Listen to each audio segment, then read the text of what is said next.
નમસ્કાર. પ્રોનાઉનનો પ્રથમ વિડીયો આપણે રિલેટિવ પ્રોનાઉનનો પ્રથમ વિડીયો આપણે અપલોડ કરી દીધો છે. આજે આપણે જે રિલેટિવ પ્રોનાઉનનો બીજો વિડીયો ભણીએ છીએ. ગઈકાલના વિડીયોમાં તમે ભણ્યા છો કે વુ, વુમ, વિચ અને ધેટ, બરાબર. તો જેની અંદર વુ એ જ્યારે રિલેટિવ પ્રોનાઉન તરીકે આવે તો સબ્જેક્ટનું કામ કરશે, વુમ એ ઓબ્જેક્ટનું કામ કરશે, વિચ એ સબ્જેક્ટ ઓબ્જેક્ટ બંનેનું કામ કરશે પણ થિંગ્સ માટે આવશે, જ્યારે ધેટ એ થિંગ્સ અને પર્સન બંને માટે આવશે અને સબ્જેક્ટ અને ઓબ્જેક્ટનું કામ કરશે. તો દેખો અહીંયા વિચ એ થિંગ્સ માટે આવશે, બરાબર, અને એ સબ્જેક્ટનું પણ કામ કરશે અને ઓબ્જેક્ટનું પણ કામ કરશે, બંને કામ કરશે. ઓકે, પણ થિંગ્સ માટે આવશે. જ્યારે ધેટ એ થિંગ્સ અને પર્સન બંને માટે આવશે અને એ પણ સબ્જેક્ટ અને ઓબ્જેક્ટ બંનેનું કામ કરશે. ઓકે, આમ એટલે કર્તાનું પણ કામ કરશે અને કર્મનું પણ કામ કરશે. પણ આ ફક્ત કર્તાનું કામ કરશે, આ ફક્ત કર્મનું કામ કરશે, જે કાલે તમને ડીપમાં મેં સમજાવ્યું છે, બરાબર. આમ અને બીજી એક વસ્તુ કે જે ફિક્સ જ હોય એને આપણે ડિફાઇન કરવાની કોઈ જરૂર નથી પડતી, બરાબર. એના વિશે આપણે એક્સ્ટ્રા માહિતી આપતા હોય તો એ નોન ડિફાઇનિંગ કહેવાય, અને નોન ડિફાઇનિંગમાં કોઈ દિવસ ધેટ ના આવે, વિચનો ઉપયોગ કરીશું, બરાબર. એવી રીતે કે મધર છે, ફાધર છે, બરાબર. તો એ મધર ફાધર એક જ હોય તો એને કોઈ ડિફાઇન કરવાનું ના હોય. એનું જ્યારે આગળ બોલવું હોય તો તમારે ધેટનો ઉપયોગ નહીં કરવાનો, વુનો ઉપયોગ કરજો એ ઘડી, બરાબર. નોન ડિફાઇનિંગ જોડે કોઈ દિવસ ધેટ નહીં આવે. ઓકે, આ બધી ચર્ચા મેં ગઈકાલે કરી ચૂક્યો છું અને તમને ડીપલી સમજાયું છે. ઓકે, હવે આજે જે આપણે ભણવા જઈ રહ્યા છે એ બહુ ઇમ્પોર્ટન્ટ વસ્તુ છે. લગભગ કયું 27મું 28. ઓકે, હવે અહીંયા જોજો, અહીંયા તમે કીધું છે કે we watched a movie in the theatre which won two Oscars, બરાબર. હવે આ વાક્યની અંદર ધ્યાનથી જોશું તો આપણને ખબર પડશે કે ભાઈ વોચડ મારું મેન વર્બ છે, બરાબર. એનો સબ્જેક્ટ કોણ છે? વી છે. શું જોયું છે? તો અ મૂવી એ મારું શું છે? ઓબ્જેક્ટ છે, બરાબર. તો આ મારું વર્બ છે, આ સબ્જેક્ટ છે અને આ શું છે? ઓબ્જેક્ટ છે. હવે સબ્જેક્ટ, વર્બ અને ઓબ્જેક્ટ પ્રમાણે we watched a movie in the theatre, બરાબર. પછી આ જે લખ્યું છે ને આ આપણું રિલેટિવ પ્રોનાઉન છે, રિલેટિવ ક્લોઝ છે, રિલેટિવ ક્લોઝ છે. અને તમને મેં ગઈકાલે કીધું એમ કે રિલેટિવ ક્લોઝ કયું કામ કરશે? એડજેક્ટિવનું કામ કરશે, બરાબર. તો વિચ વોન્ટ ટુ ઓસ્કાર્સ, બરાબર, એ આપણું રિલેટિવ ક્લોઝ છે, બરાબર. હવે આ જે રિલેટિવ ક્લોઝ છે, બરાબર. હવે આ વાક્ય વાંચતા બધાને એવું જ લાગશે ગુજરાતી કરતાં કે આ વાક્ય સાચું છે, પણ આ વાક્ય તદ્દન ખોટું છે, બરાબર. પેપર સેટરે બહુ વિચારીને પૂછ્યું, બરાબર. એ હંમેશા એ ચેક કરવા માંગતો હતો કે બાળક આને સમજ્યું કે નહીં સમજ્યું. We watched a movie in the theatre which won two Oscars. આમાં ભૂલ ક્યાં થઈ એ હું તમને કહું. દેખો, હંમેશા મેં વારંવાર કહું છું કે રિલેટિવ ક્લોઝ એટલે કે રિલેટિવ પ્રોનાઉન, બરાબર. રિલેટિવ ક્લોઝ બોલું કે રિલેટિવ પ્રોનાઉન બોલું, એ ક્યાં આવે? તો એના એન્ટીસિડન્ટ પછી આવે. એના એન્ટીસિડન્ટ એટલે કે એના પૂર્વવર્તી પછી આવે. અને જે એના પૂર્વવર્તી પછી આવે ને એના અર્થમાં એ શું કરે? વધારો કરે. એટલો મતલબ એની પહેલાં જે પણ નામ સર્વનામ હશે એ નામ સર્વનામના અર્થમાં શું કરતો હશે? વધારો કરતું હશે. એટલે તે વિશેષણનું કામ કરે છે અને એની પાછળ જ મુકાશે, બરાબર. આમ હવે અહીંયા તમે દેખવા જાઓ તો આનો મિનિંગ આવો નીકળી ગયો કે એવું થિયેટર, બરાબર, અમે જે મૂવી દેખ્યું એ થિયેટરને 2 ઓસ્કાર મળ્યા. હવે થિયેટરને 2 ઓસ્કાર નહીં મળે, બરાબર, મૂવીને 2 ઓસ્કાર મળે. ફરી એકવાર સમજવાનો પ્રયત્ન કરજો. હું શું કહું છું કે જો આપણે અહીંયા આવું લખ્યું કે વિચ વોન્ટ ટુ ઓસ્કાર્સ, તો એનો એન્ટીસિડન્ટ શું છે? The theatre. શું છે? થિયેટર. તો વોન્ટ ટુ ઓસ્કાર, 2 ઓસ્કાર કોને મળ્યા? થિયેટરને મળ્યા. ભાઈ થિયેટરને નહોતા મળ્યા 2 ઓસ્કાર, ઓસ્કાર કોને મળ્યા હતા? મૂવીને મળ્યા હતા, બરાબર. આમ એટલે એ ડેંગલિંગ થઈ ગયું, બરાબર. તમે જે રિલેટિવ પ્રોનાઉન લખ્યું છે, જે રિલેટિવ ક્લોઝ લખ્યું છે, જે એડજેક્ટિવ લખ્યો છે એ એડજેક્ટિવ ખોટી જગ્યાએ લખ્યો છે, એટલે આ વાક્ય કેવું પડે? ખોટું. તો ખરેખર વિચ વોન્ટ ટુ ઓસ્કાર્સ ક્યાં લખવાનું સર? તો દેખો, વિચ વોન્ટ ટુ ઓસ્કાર્સ એ ખરેખર ક્યાં આવે? મૂવીની પાછળ આવે. We watched a movie which won two Oscars in the theatre. હવે એ બી ભૂલ કહેવાય. જો તમે ઇન ધ થિયેટરને લાસ્ટ લખો, બરાબર, ઇન ધ થિયેટર, તો ઇન ધ થિયેટરને તમે લાસ્ટ લખશો તો એ પણ ખોટું છે. હવે તમે કહો સર કઈ રીતે એ ખોટું છે? તો સમજો મારી વાતને. ઇન ધ થિયેટર એ શું છે? તો પ્રિપોઝિશનલ ફ્રેઝ છે. તો પ્રિપોઝિશનલ ફ્રેઝ શું કામ કરે? એડવર્બ કાં તો એડજેક્ટિવ, બરાબર, એડવર્બ કાં તો એડજેક્ટિવ. અહીંયા એ કયું કામ કરી રહ્યું? એડવર્બનું. કેમ? કારણ કે કોનો જવાબ આપી રહ્યું? વેર. વેર એટલે શું? પ્લેસ, બરાબર. એ શાનો જવાબ આપી રહ્યું? પ્લેસનો જવાબ આપી રહ્યું. હવે કોઈ પણ દિવસ જ્યારે તમે લખો છો તો પ્લેસ જે એડવર્બ છે એને લાસ્ટ નહીં લખી શકો, એટલે એ પણ અહીંયા ખોટું પડ્યું. તો સર એને લખવું ક્યાં? તો એક કામ કરીએ, અ મૂવીની પહેલાં લખી દઈએ which won two Oscars. We watched which won two Oscar તો એ તો લખી જ નહીં શકાય. કેમ નહીં લખી શકાય? કારણ કે તમને ખબર છે કે વોચ એ ટ્રાન્ઝિટિવ છે. ટ્રાન્ઝિટિવનું ઓબ્જેક્ટ આપેલું, તો ટ્રાન્ઝિટિવ વર્બને અને એના ડાયરેક્ટ ઓબ્જેક્ટ જોડે કોઈ દિવસ કશું ના લખાય. બરાબર? પ્રિપોઝિશનથી માંડીને કશું ના લખાય. બરાબર? તો એ પણ ખોટું છે. તો સર આ વાક્યને સાચું કઈ રીતે લખવાનું? તો આ વાક્યને સાચું લખવાની એક જ મેથડ છે, in the theatre. In the theatre, બરાબર? જે ઇન ધ થિયેટર લખેલું છે, ઇન ધ થિયેટર, એને વાક્યની શરૂઆતમાં લખી અલ્પ વિરામ લખવાનું. પછી તમારે લખવાનું we watched a movie which won two Oscar. Okay, આવું લખશો તો જ એ વાક્ય સાચું પડશે. દેખો, ઇન ધ થિયેટર લાસ્ટમાં એને જશે. ઇન ધ થિયેટર, અરે વિચ વોન ટુ ઓસ્કાર્સ એ થિયેટર પછી બી નહીં આવે, મૂવી પછી પણ નહીં લખાશે. બરાબર? કારણ કે ઇન ધ પ્લેસ છેલ્લે નહીં જશે, અને અહીંયા પણ નહીં લખાશે. એ ક્યાં લખાશે? વાક્યની સ્ટાર્ટિંગમાં લખાશે. આમ એટલે ખાસ ધ્યાન રાખજો, કારણ કે આ પેપર સેટરે બનાવ્યા હતા, 4 વાક્ય આપ્યા હતા, અને 4 વાક્યમાંથી કયું સાચું છે એવું એને પૂછ્યું હતું. બરાબર? તો બધું તમારા દિમાગમાં એડવર્બ હોય, તમારા દિમાગમાં ટ્રાન્ઝિટિવ વર્બ હોય, તો જ તમે એના જવાબ સુધી પહોંચી શકો છો. બરાબર? બાકી નહીં પહોંચી શકો. અહીંયા મેં શું શીખવાડ્યું કે રિલેટિવ ક્લોઝ એ હંમેશા એના એન્ટીસિડેન્ટ, એટલે કે એની પહેલાં આવેલા નાઉન પ્રોનાઉન જેના અર્થમાં વધારો કરતું હોય એની સાથે જ લખાય. બરાબર? એ મેઇન વસ્તુ મેં તમને શીખવાડી છે. બરાબર? હવે અહીંયા દેખો, મોહન સેન્ટ અ ગિફ્ટ. બરાબર? Mohan sent a gift to his friend that he bought for 500 rupees. બરાબર? આ વાક્યને સમજતા થોડું વિચારજો. દેખો, અહીંયા શું કીધું કે Mohan sent a gift to his friend that he bought for 500 rupees. હવે આ વાક્ય વાંચતા બધાને એવું લાગે છે સાચું લાગે છે, પણ આ વાક્ય તદ્દન ખોટું છે. હવે તમે કહેશો સર કઈ રીતે તદ્દન ખોટું છે? તો હું તમને બતાવું. દેખલો, મોહન સેન્ટ, કોને સેન્ડ કર્યું? મોહને. શું સેન્ડ કર્યું? ગિફ્ટ. તો આ વોટનો જવાબ છે. બરાબર? કોને સેન્ડ કર્યું? તો એના મિત્રને. તો આ વુમનો જવાબ છે. બરાબર? આ કોનો જવાબ છે? વુમનો જવાબ છે. ઓકે, એનો મતલબ આ એનું મુખ્ય કર્મ છે, આ એનું ગૌણ કર્મ છે. બરાબર? સેન્ડ કરવાનું કામ કોને કર્યું? મોહને. બરાબર? That he bought for 500 rupees. તો મને એમ કહો, આ ધેટ એ મારું રિલેટિવ પ્રોનાઉન છે કે નહીં? ધેટ એ મારું શું છે? રિલેટિવ પ્રોનાઉન છે. અને મેં તમને વારંવાર કહું છું કે જે રિલેટિવ પ્રોનાઉન હોય એ કન્જક્શનનું પણ કામ કરે. બરાબર? રિલેટિવ પ્રોનાઉન શાનું કામ કરે? કન્જક્શનનું પણ કામ કરે. તો ધેટ જે છે હી બોટ એ રિલેટિવ પ્રોનાઉન છે. એ કોના અર્થમાં વધારો કરી રહ્યું? He bought for 500 rupees.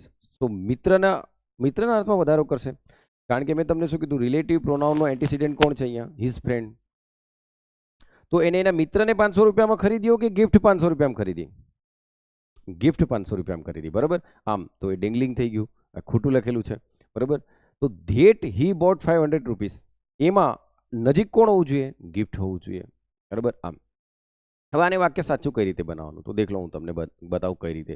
દેખો મિત્રો, જ્યારે તમે વર્બ જોડે એનું ડાયરેક્ટ ઓબ્જેક્ટ લખો ને, ડાયરેક્ટ ઓબ્જેક્ટ એટલે કે વોટનો જે જવાબ આપતું હોય, બરાબર, વોટનો જે જવાબ આપતું હોય તેનામાં કોઈ પ્રિપોઝિશન નહીં આવે. બરાબર? પરંતુ ત્યારે વુમનો જવાબ આપતો હશે. બરાબર? જ્યારે ડાય ટ્રાન્ઝિટિવ વર્બ હશે, આ ડાય ટ્રાન્ઝિટિવ છે. બરાબર? ડાય ટ્રાન્ઝિટિવ એની જોડે 2 વર્બ લે, તો એમાં 2 ઓબ્જેક્ટ લે. એમાં એક ગિફ્ટ છે અને બીજું હિઝ ફ્રેન્ડ છે. તો જ્યારે વુમનો જવાબ આપતો હશે તેની જોડે તમે ટુનો ઉપયોગ કરો છો. પણ જો હું હિઝ ફ્રેન્ડને આગળ લઈ જાઉં, હિઝ ફ્રેન્ડ, બરાબર, અ ગિફ્ટ, તો એમાં કોઈ દિવસ પ્રિપોઝિશનનો ઉપયોગ થાય નહીં. બરાબર? એટલે તમારે શું લખવું પડે? મોહન સેન્ડ હિઝ ફ્રેન્ડ અ ગિફ્ટ. તો અહીંયા Mohan send to his friend એવું નહીં લખાય. ઓકે, આ ખાસ યાદ રાખજો. દેખો, ફરી એકવાર કહું, કારણ કે દેખો, માન લો ગીવ છે. બરાબર? તો હી ગીવ્સ મી મની. બરાબર? તો હી ગીવ્સ મી મની, એમાં ગીવ્સ એ શું છે? ડાય ટ્રાન્ઝિટિવ છે. બરાબર? કોણે આપ્યું? હીએ. કોને આપ્યું? મને. શું આપ્યું? મની. તો આ કોનો જવાબ હતો? વુમનો. આ કોનો જવાબ હતો? વોટનો. બરાબર? હે ને? તો મેં પહેલા શું લખ્યું? વુમનો જવાબ લખ્યો. બરાબર? હિઝ ફ્રેન્ડ, મી, વુમનો જવાબ લખ્યો. પણ આ જ વસ્તુનું આમ લખતો, હી ગીવ્સ મની ટુ મી.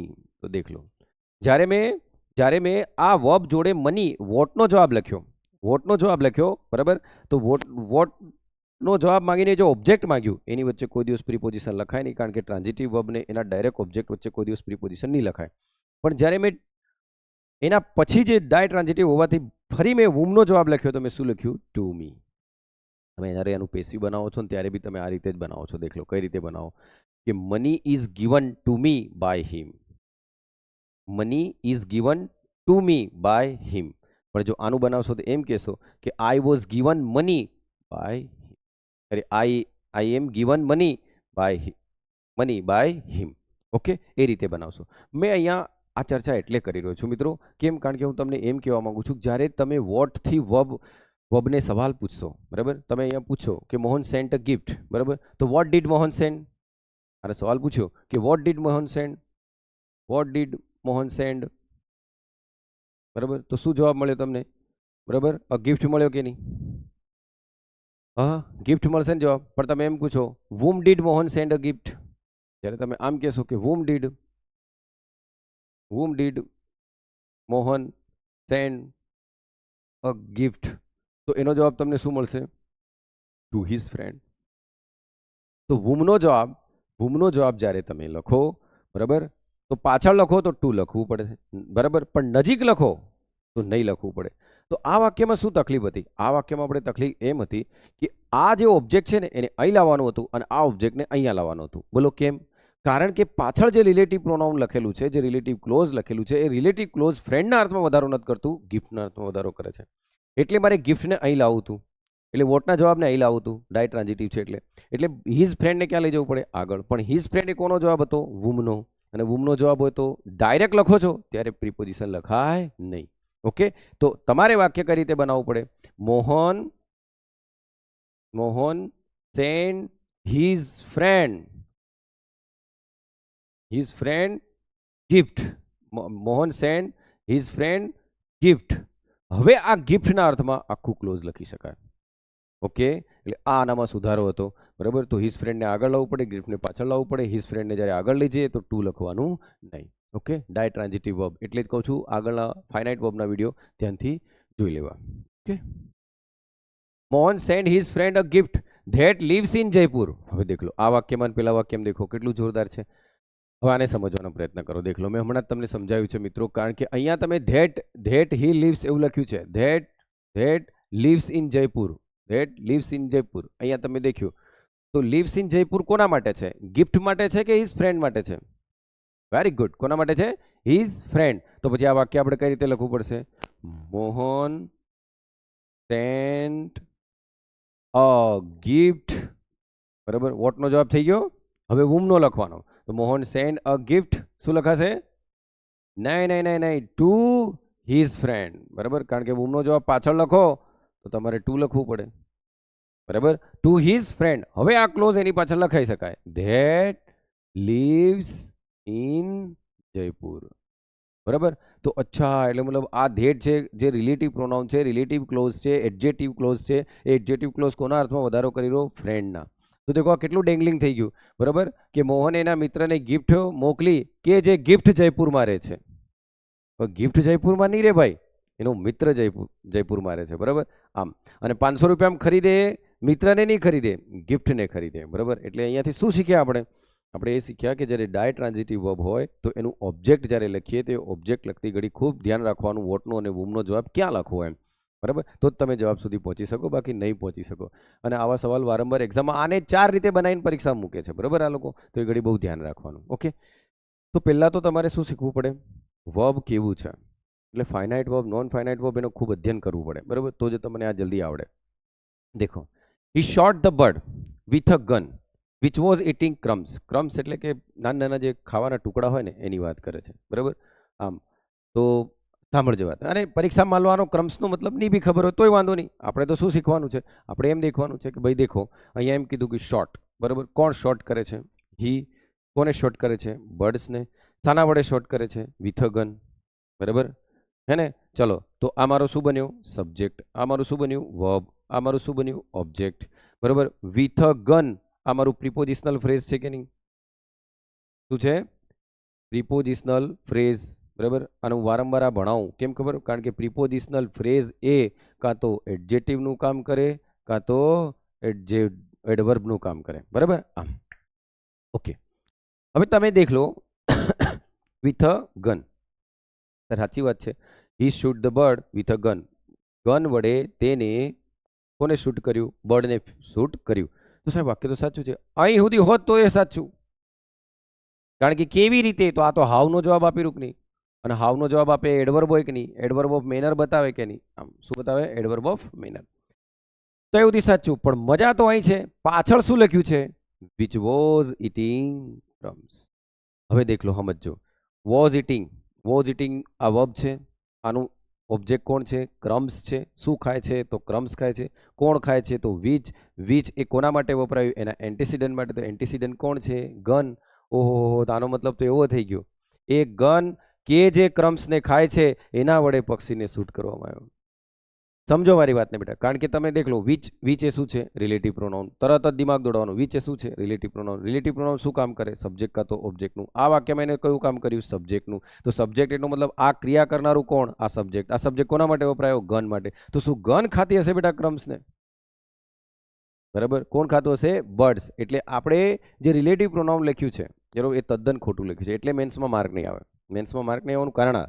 તો which was eating crumbs. Okay. તો અહીંયા જે વિચ વોઝ ઇટિંગ ક્રમ્સ લખ્યું છે એમાં આપણું વિચ સબ્જેક્ટનું કામ કરેલું, વોઝ ઇટિંગનું. તો એનો સબ્જેક્ટ કોણ બન્યો? ગન બની ગયો. આમ એટલે એ વાક્ય કેવું બન્યું? ખોટું. તો સાહેબ લખવું કઈ રીતે? બરાબર. તો ચાલો, વાંધો નહીં, લખીએ. તો અહીં જોજો, એ રેડી. ચાલો, કઈ રીતે લખીએ? તો એવી રીતે લખી દો કે હી શોટ ધ બર્ડ, બરાબર, વિચ વોઝ ઇટિંગ ક્રમ્સ, બરાબર, હે ને, વિથ અ ગન. આવું લખી દો. તો બી આ ખોટું. આ તો ખોટું છે જ, આ બી ખોટું. હવે કેવું સાહેબ, હમણાં તો તમે કહેતા હતા કે વિચ વોઝ ઇટિંગ ક્રમ્સ, આ આપણું રિલેટિવ છે અને એ વિચ કોના માટે? તો બર્ડ માટે જ વપરાયું છે. તો સાચું જ છે ને? વાત સાચી. બરાબર. પણ અહીંયા જો વિથ અ ગન લખી દઉં ને, તો વિથ અ ગન એ પ્રિપોઝિશનલ ફ્રેઝ બને. પ્રિપોઝિશનલ ફ્રેઝ એ એડવર્બનું કામ કરી રહ્યો. એડવર્બનું કામ કરી રહ્યો તો ક્રિયાપદના અર્થમાં વધારો કરી રહ્યો. કેવી રીતે? તો મેનર બતાવી રહ્યો. તો મેનર તો ઈટની બતાવી રહ્યો. મેનર કોની બતાવી રહ્યો? ઈટની. અને આ મેનર ખરેખર છે કોની? શોર્ટ વર્બની. બરાબર. કેવી રીતે શૂટ કર્યું? તો વિથ અ ગન. કેવી રીતે ખાધું? તો વિથ અ ગન. અર્થનો અનર્થ થઈ જાય. એટલે ભાષા નહીં આવડે ભાઈ, ધ્યાન. બરાબર. બડા કલેશ છે ભાષામાં. બરાબર. ભાષા જેમ તેમ નહીં આવડે. ભાષાને બહુ ધ્યાનથી સમજવું પડે. કયો વર્ડ્સ ક્યાં લખવાનો એ ખુદ ધ્યાન રાખવું પડે. ઓકે. તો વિથ અ ગન અહીંયા બી નહીં લખાય. હવે તમે કહેશો સાહેબ અહીં બી નહીં લખાય. વાત તમારી સાચી. કેમ? કારણ કે with a gun A manner લખી મેં, પ્રિપોઝિશનલ ફ્રેઝ. પ્રિપોઝિશન પછી જે બને એ પ્રિપોઝિશનલ ફ્રેઝ કહેવાય, જે એડજેક્ટિવ કે એડવર્બનું કામ કરે. કાં તો એ કોઈ નામ કે સર્વનામના અર્થમાં વધારો કરે, કાં તો પછી વેર, વાય, વુમ, હાઉનો જવાબ આપતું હોય. બરાબર. તો અહીંયા જે with a gun A manner તમે કોની બતાવી? ઇટિંગની. તો આનો મિનિંગ તો એવો નીકળી ગયો, બરાબર, કે હી શૂટ ધ બર્ડ, એક બર્ડને શૂટ કર્યું કે જે ક્રમ્સ ખાઈ રહ્યું હતું. બરાબર. આમ ગનની સાથે. બરાબર. આમ એટલે ક્રમ્સ ખાતું હતું, હાથે હાથે કેવી રીતે ખાતું હતું? ગન રીતે ખાતું હતું. એવું ના થાય ભાઈ. સાહેબ હવે લખવું કઈ રીતે આને? હવે તમને એમ થતું હોય વાહ સાહેબ, એનો મતલબ આ જે છે આ વાક્યમાં તમે ગન પછી બી આને નથી લખી શકતા. અહીંયા બર્ડ પછી આ લખ્યું તો અહીંયા બી નથી લખી શકતો. હવે વિથ અ ગનને ક્યાં લખવું? બરાબર. કારણ કે બર્ડ્સ પછી હતું તો બી ખોટું, આ પણ ખોટું. તો કઈ રીતે લખવું સાહેબ? હવે તમને એમ થતું હોય સાહેબ આ શોર્ટ પછી લખી દઈએ આપણે. હી શોટ વિથ અ ગન. તો દેખ લો બેટા, શોટ. શું શોટ કર્યું? બર્ડ. તો આ તો ટ્રાન્ઝિટિવ વર્બ થઈ ગયું. કેવું વર્બ થઈ ગયું? ટ્રાન્ઝિટિવ. અને ટ્રાન્ઝિટિવ વર્બ અને એના ડાયરેક્ટ ઓબ્જેક્ટ વચ્ચે કોઈ દિવસ પ્રિપોઝિશનલ ફ્રેઝ કે પ્રિપોઝિશન આવે નહીં. તો અહીંયા બી તમે હી શોટ વિથ અ ગન એ અહીં પણ નથી લખી શકતા. ધ બર્ડ એ અહીં પણ નથી લખી શકતા. બરાબર. તો આમ લખો તો પણ ખોટું. તો સાહેબ આને લખવું કઈ રીતે? તો એના માટે તમે બે રીતે લખી શકો. આ જે વિથ અ ગન છે ને મિત્રો, આ વિથ અ ગન છે, એ વિથ અ ગનને તમે આગળ લખી શકો. વિથ અ ગન અલ્પ વિરામ, હી શોટ ધ બર્ડ, બરાબર, bird which was eating crumbs. આમ લખી શકો. અથવા આમ નહીં લખવું હોય તો હી લખો, હી પછી અલ્પ વિરામ કરો અને ફરી લખો વિથ અ ગન ફરી પાછું આખું વાક્ય લખો.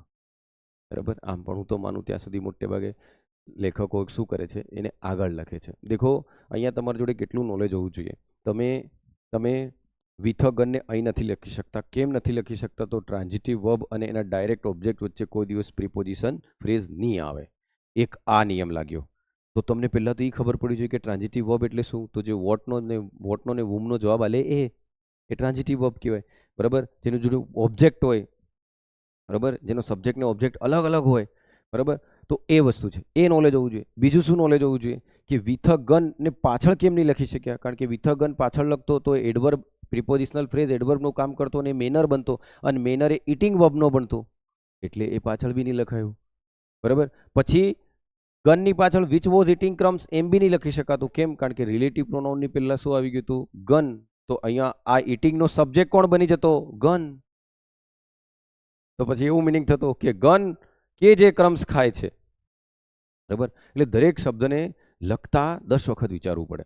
બરાબર. આમ એટલે એ તમને ક્યારે આવડશે કે જ્યારે તમને મારો સબ્જેક્ટ કોણ છે, મારો વર્બ કોણ છે. પહેલાં તો વર્બ પરફેક્ટ આવડવું જોઈએ. બરાબર. એ વર્બનો સબ્જેક્ટ કોણ છે, જેના વિશે વાત કરે છે, બરાબર, વર્ણન થાય છે, બરાબર, થર્ડ પર્સન ટોપિક જેની બી વાત કરતા હોય તમે, એ તમારો સબ્જેક્ટ હોય. તો એ સબ્જેક્ટ પહેલાં એના વર્બના બેઝ પર સબ્જેક્ટ કઈ રીતે કામ કરી રહ્યો એ ચેક કરવું પડે. બરાબર. તો તમે જવાબ સુધી જઈ શકો, બાકી ના જવાય. બરાબર. આમ સમજવું પડે બેટા. ઓકે છે કંઈ નહીં. હો ચાલો હવે અહીં દેખ લો. અહીંયા મેં જે શીખવાડ્યું એ તમને શું શીખવાડ્યું કે જ્યારે રિલેટિવ પ્રોનાઉન લખો, એ રિલેટિવ પ્રોનાઉનને લગતી ઘડી તમારે એટલું ખાસ ધ્યાન રાખવાનું કે એનો એન્ટીસિડન્ટ કોણ છે એ સમજાયું. બરાબર. સાથે સાથે ટ્રાન્ઝિટિવ પણ સમજાયું અને સાથે સાથે તમને મેં પ્રિપોઝિશનલ ફ્રેઝ પણ સમજાયો. હવે જે હું સમજાવવા જઈ રહ્યો છું ને જબરજસ્ત છે. બરાબર. જોજો બેટા. It was so emotional a movie.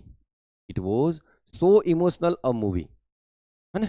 It was so emotional a movie. હવે અહીં આટલું વાક્ય છે બેટા, આ આટલું. હવે ખરેખર તો આમ જ હતું કે it was movie, it was a movie. Movie કેવી છે? ઇમોશનલ. અને સો કરીને શું કરી દીધો છે? એના પર ભાર મૂકી દીધો છે. તો દેખ લો અહીંયા શું કીધું કે it was so emotional movie. તો ઇમોશનલ અ મૂવી આટલું વાક્ય હતું, તો એ સાચું હતું. બરાબર. અને ઇમોશનલ એટલે ભાવનાત્મક મૂવી હતું, લાગણીવાળું મૂવી હતું, લાગણીવાળું ચલચિત્ર હતું, ફિલ્મ હતું. બરાબર. તો it was so emotional movie. બરાબર. કે ઘણું. સો એટલે શું? ભાર મૂકી રહ્યો બેટા, એડવર્બનું કામ કરી રહ્યો. આ કોણ છે? મૂવી નાઉન છે.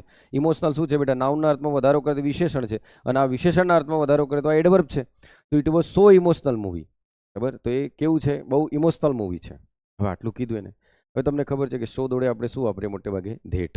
અને ધેટ અહીંયા કન્જક્શનનું કામ કરશે અને રિલેટિવ પ્રોનાઉનનું કામ કરશે. હવે દેખજો ધેટ. હવે વોઝ, તો વોઝનો સબ્જેક્ટ કોણ થઈ ગયો? ધેર. બરાબર.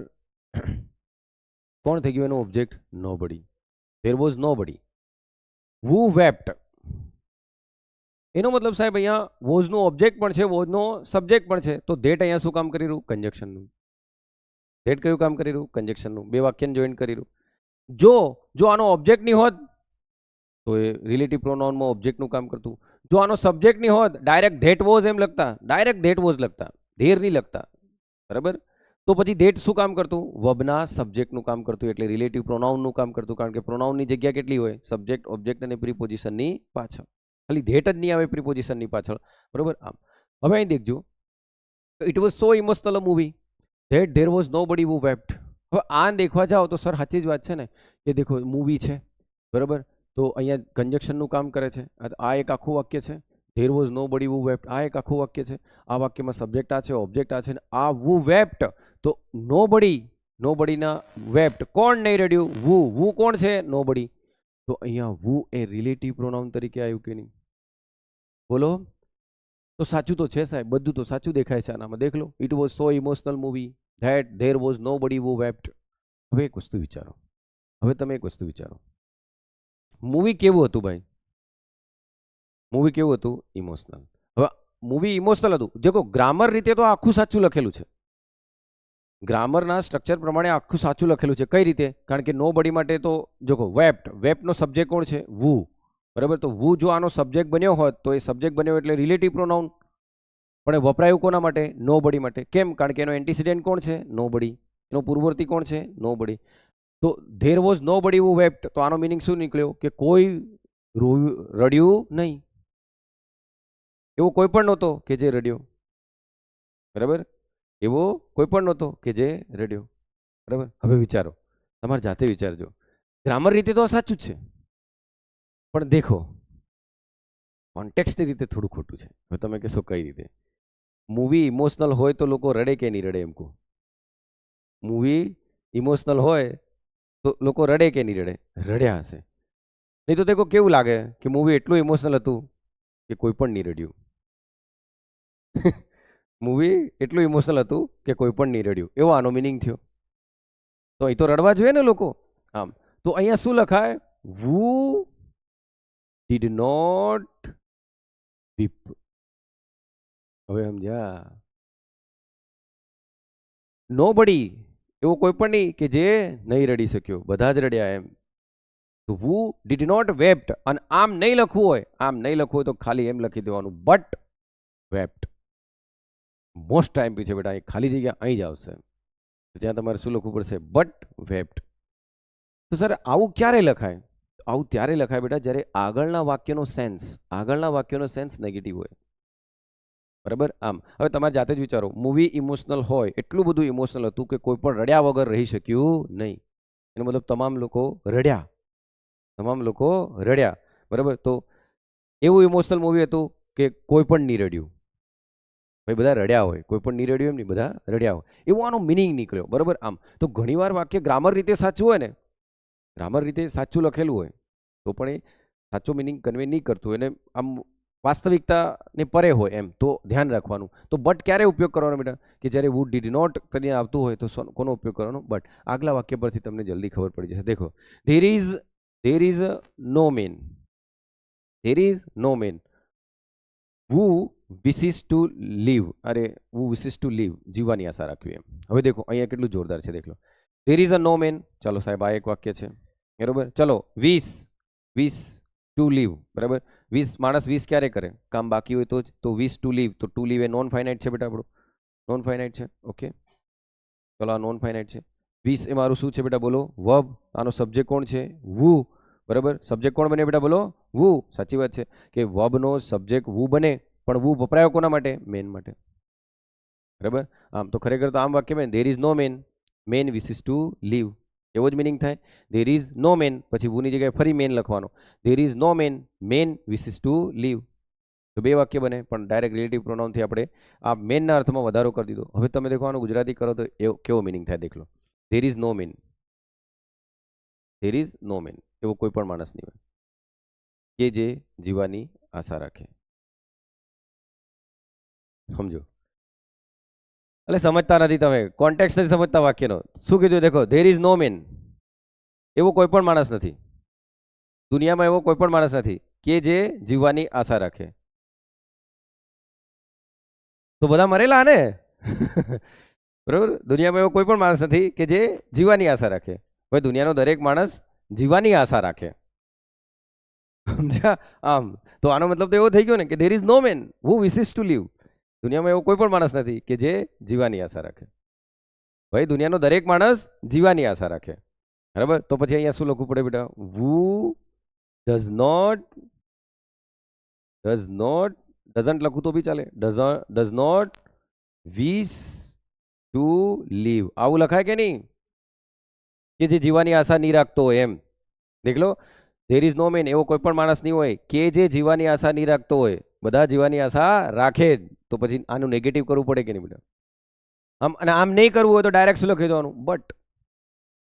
આ ખાલી જગ્યા વારંવાર એટલે આવે બેટા, there is no man but wishes to leave. તો અહીંયા બટ કોના જેવું કામ કરી રહ્યું ખબર? Who does not, who did not, who will not, who has not, એવું કામ કરી રહ્યું. એ વાક્યનો કોન્ટેક્સ્ટ પરથી ખબર પડે. જાગો છો? ખબર પડી બેટા? આમ તો બટ ક્યારે ઉપયોગ કરવાનો? આ વાક્યમાં બી દેખો, આગળના વાક્યમાં બટ અહીંયા કેમ બટ લખવું પડ્યું હતું? કારણ કે મૂવી ઇમોશનલ છે. બરાબર, તો કોઈ પણ નહીં રડ્યો. અરે ભાઈ, કોઈ પણ રડ્યા વગર નહીં રહ્યો હોય, બધા રડ્યા હોય. બરાબર, આમ એટલે આ મિનિંગ છે. બરાબર, તો અહીંયા પરથી તમને ખબર પડી ગઈ હશે. ઓકે, દેખો.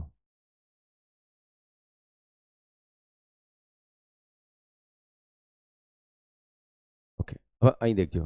આઈ નો નો ટ્રીઝ. દેખજો, I know no tree that has root. હવે દેખો કેટલું જોરદાર વાક્ય છે, દેખજો તમે ગુજરાતી કરજો ખબર પડશે. આઈ નો, હું જાણું છું. નો ટ્રીઝ, નો ટ્રી, નો ટ્રી એટલે હું જાણું છું. નો ટ્રી એવું કોઈ પણ ઝાડ નથી, બરાબર. That has root, that has root, root એટલે મૂળ ને. શું મિનિંગ થયો આનો?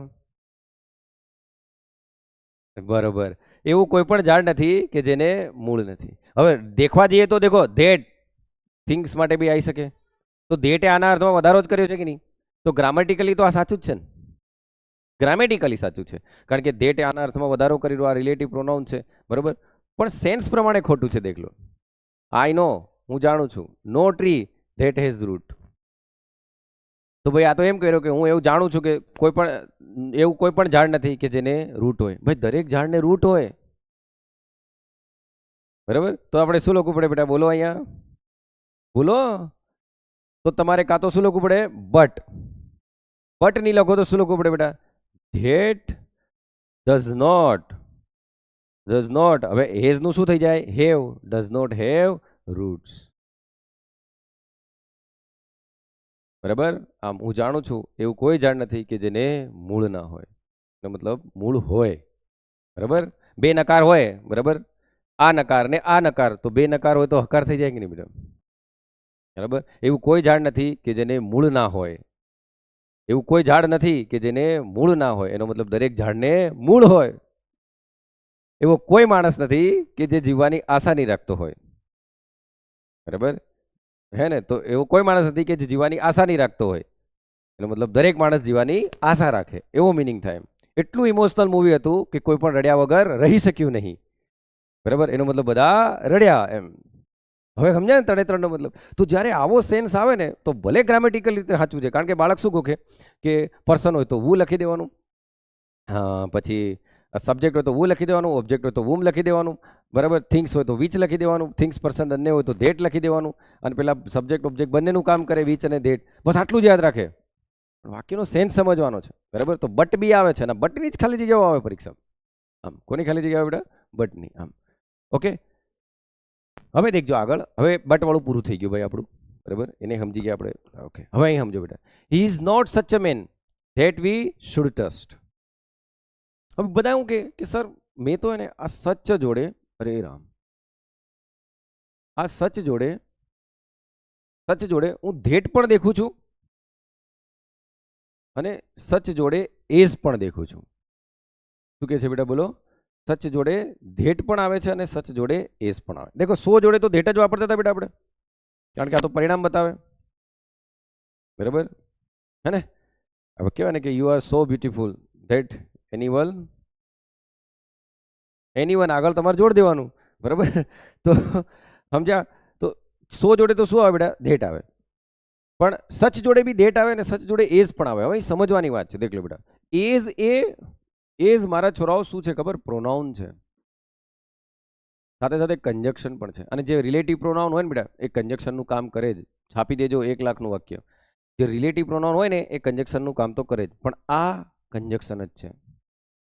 બસ આટલું દિમાગમાં હોય ને તો કામ થઈ જાય. હવે તમે કહો કઈ રીતે?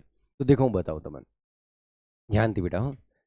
હી is not such a main. મારા છોરો પહેલા તો આટલું વાક્યને તમે